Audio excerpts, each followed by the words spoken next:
What would happen if you built a refuge for a persecuted people in a place where another people already lived? In the next few minutes, you'll learn why this moral quandary is at the root of the struggle between Israelis and Palestinians. First, there are a couple of things it's helpful to understand. One, many Jews fled harsh persecution in anti-Semitic Europe, especially the Nazi Holocaust. Zionists encouraged massive immigration to historic Palestine, at that time a British colony, where Jews had an age-old connection and where small Jewish communities had long existed among larger groups of indigenous peoples.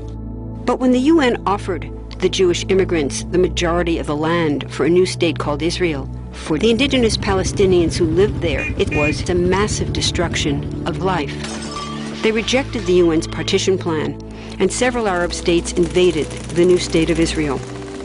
Israeli forces essentially erased over 400 Palestinian villages and towns. By the end of the fighting, Israel controlled 78% of historic Palestine. And when 750,000 Palestinians who fled or were expelled during fighting tried to return to their homes where the new state now stood, they were permanently barred by the Israeli government. While over 100,000 of their relatives and neighbors who hadn't left became second-class citizens of the new state, along with the new Jewish majority. Today, Palestinian refugees and their descendants number in the millions. Most are in the Gaza Strip, the West Bank, and Jordan. Many are spread throughout the world, with millions still living in refugee camps, seeking to return to their homeland. To sum up, one group of refugees found a much-needed home. But in the process, a new group of refugees was created. Here's the second thing to understand. Israel was founded as a Jewish state. But now ask yourself, what exactly does that mean? People had lots of ideas about what a Jewish state should look like. Some called for equality for all citizens. But what was created, in practice, was institutional discrimination against non-Jews.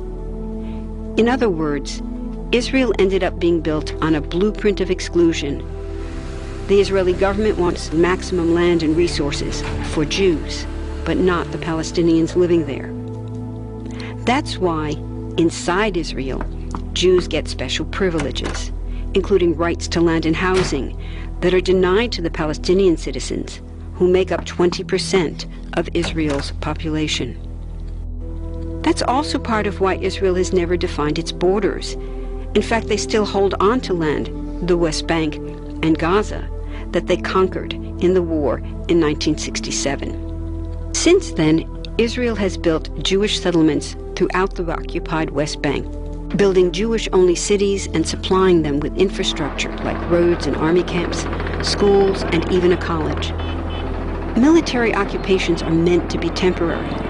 But after 40-plus years, this one looks permanent and entirely unjust.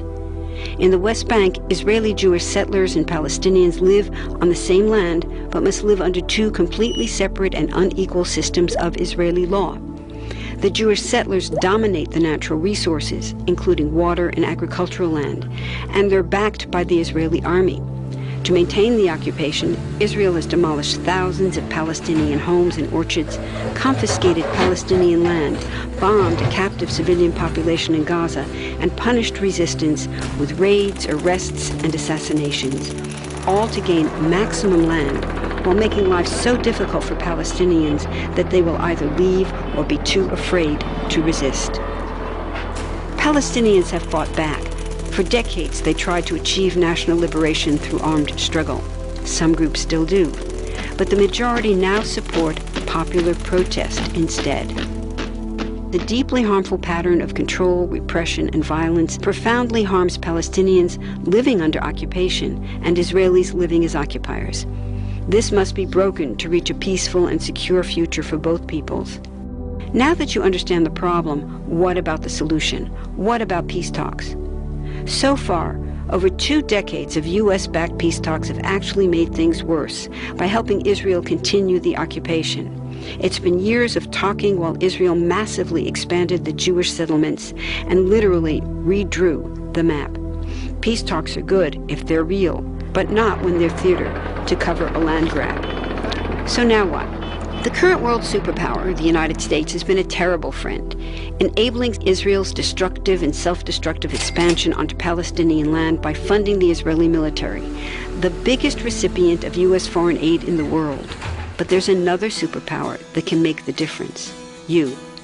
There's a movement with hundreds of thousands of people just like you across the world, including Palestinians and Israelis, protesting, educating, divesting, and boycotting, all to bring nonviolent international pressure on Israel to stop violating human rights of Palestinians.